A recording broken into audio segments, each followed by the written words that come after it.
La légende personnelle, c'est un espèce de truc qui nous tourne autour de tous, un peu tout le temps, sans que ce soit tellement facile de définir de quoi il s'agit.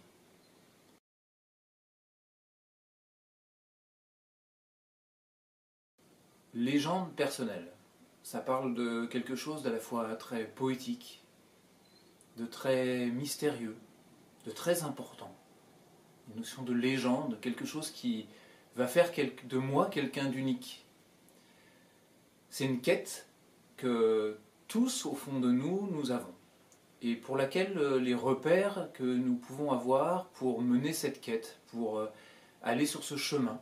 Légende, ça évoque naturellement le cheminement. Un cheminement extraordinaire dans des paysages extraordinaires, dans des forces extraordinaires. Les repères que l'on a ne sont pas évidents. Et dans cette période où on peut se poser des questions très globales, comment est-ce que la société peut évoluer, comment est-ce qu'on peut arriver à respecter plus la planète, est-ce que demain nos enfants pourront vivre correctement, c'est-à-dire tel que nous sommes faits pour vivre. On peut se poser des questions très globales et paradoxalement, c'est une phase qui nous pousse à nous poser cette question. C'est quoi ma légende personnelle? Pourquoi je suis fait? Pour que ça ne reste pas abstrait, j'aimerais aborder ce sujet sous l'angle des neuf souffles qui part du corps et qui part de cette idée assez particulière de dire le corps, c'est le meilleur endroit pour garder cette mémoire de qu'est-ce que je suis venu faire sur Terre, qui a qui a les ressources pour le développer et qui sait de quoi nous avons besoin. En général, quand on parle de légende personnelle, on a un peu tendance à se tourner vers quelque chose d'extérieur et pas dans ce creuset du corps, dans notre alchimie. La proposition que nous faisons, c'est pouvoir rentrer dans ce corps comme dans un creuset, un peu comme Alice qui va rentrer dans un trou et découvrir un autre monde, qui en fait est comme le versant de celui qu'elle connaît, en plus merveilleux et en plus intelligent. Trouver sa légende personnelle, ça veut dire trouver quelque chose qui fasse que dans le monde, je sois quelqu'un d'unique, qui ait un chemin unique, qui en même temps me fasse du bien à moi complètement, et que ça m'émerveille. Retrouver cet émerveillement de ce que je suis, c'est quelque chose qui n'est pas si évident. C'est quelque chose qui nous oblige à sortir d'une pensée qui est « il faut que je fasse quelque chose pour prouver au monde que je mérite d'exister ».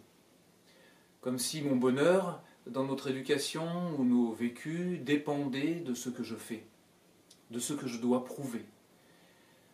Or, la légende personnelle est quelque chose qui nous ramène à quelque chose de beaucoup plus intime, qui nous dit comment est-ce que tu peux te déposer dans le creuset de ton corps, en toi.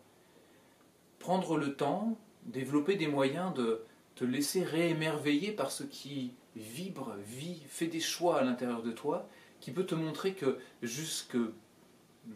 depuis toujours et jusqu'à présent et pour toujours, tu es sur ton chemin.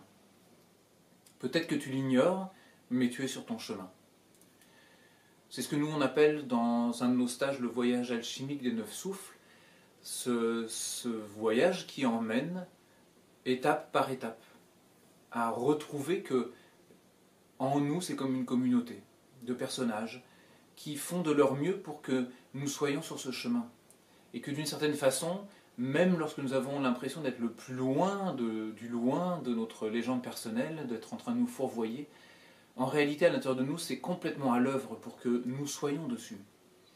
Que souvent, ce qu'il manque, c'est une reconnaissance. Nous oublions qu'il y a en nous un sage qui nous relie à la mémoire de la Terre et qui fait que nous sommes sur Terre, que nous sommes ancrés. Nous oublions qu'en nous, il y a un enfant qui se relie à la source de vie et qui nous rappelle tout le temps le sens de ce jaillissement qui fait que nous sommes en vie, que nous avons envie.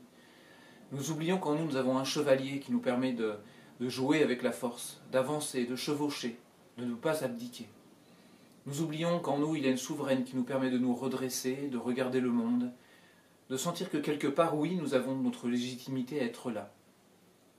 Nous oublions que nous avons une nourrice qui nous permet de nous sentir aimés et qui nous pousse, coûte que coûte, malgré toutes les difficultés, à aller vers les autres et à trouver des moyens d'aller vers les autres pour recevoir l'affection, le soutien dont nous avons besoin. une sensuelle qui nous permet d'aller au contact, d'aller retrouver. Nous avons une capacité d'émerveillement, de bienveillance, et une capacité tous à cueillir cette poésie dans le monde et à la faire déposer à l'intérieur de nous.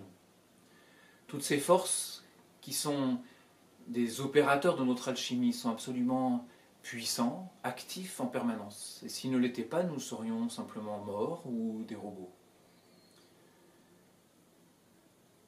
C'est facile et c'est difficile en même temps. C'est quelque chose pour lequel nous avons toujours le besoin du soutien des autres. C'est quelque chose qui, au fil du temps, je réalise que c'est pas possible. C'est pas possible de trouver son chemin de vie, de trouver sa légende personnelle totalement seul. D'abord parce que nous ne sommes pas seuls, donc il y a déjà cette communauté en nous, il y a la communauté de l'intelligence du monde autour de nous.